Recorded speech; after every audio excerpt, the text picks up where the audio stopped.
Once upon a time, there was a little girl who lived in a village near the forest. Whenever she went out, the little girl wore a red riding cloak, so everyone in the village called her Little Red Riding Hood.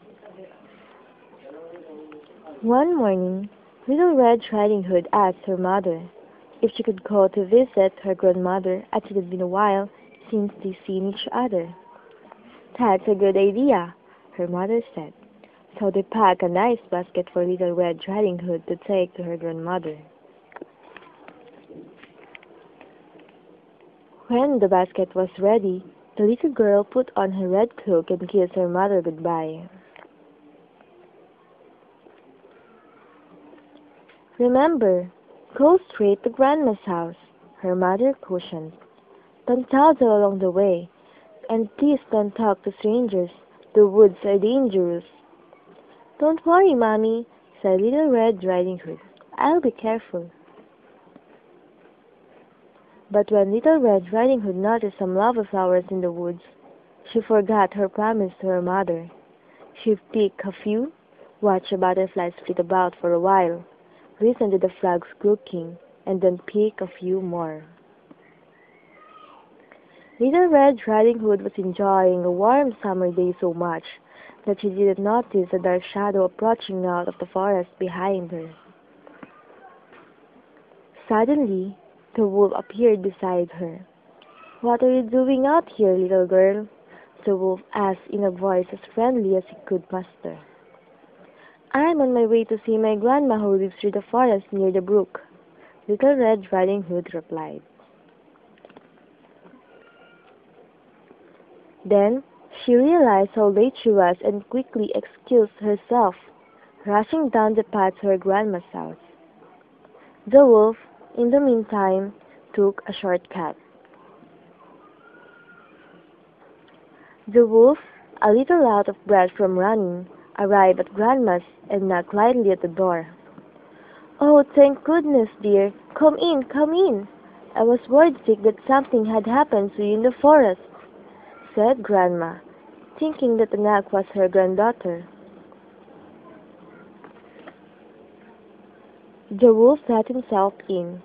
Poor Granny didn't have time to say another word before the wolf gobbled her up. The wolf let out a satisfied burp, and then packed through Granny's wardrobe to find a nightgown that he liked. He added a frilly sleeping cap, and for good measure, dabbed some of Granny's perfume behind his pointy ears.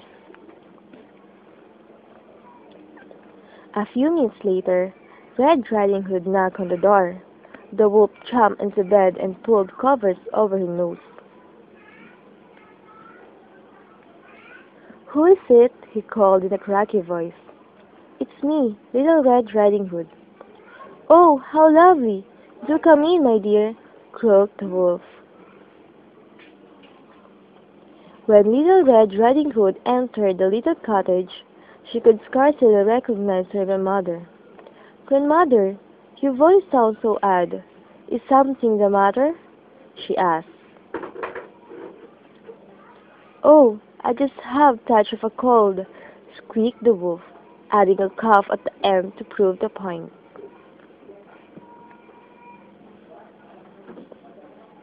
But, Grandmother, what big ears you have, said Little Red Riding Hood, as she edged closer to the bed. The better to hit you with, my dear, replied the wolf. But, Grandmother, what big eyes you have, said Little Red Riding Hood. The better to see you with, my dear, replied the wolf.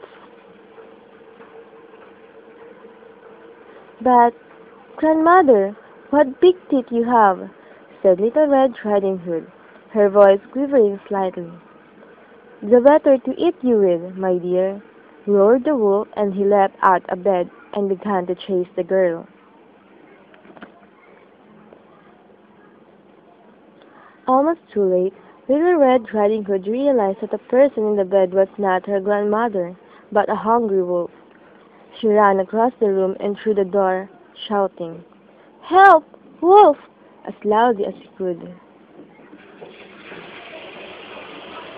A woodsman who was chopping logs nearby heard her cry and ran towards the cottage as fast as he could.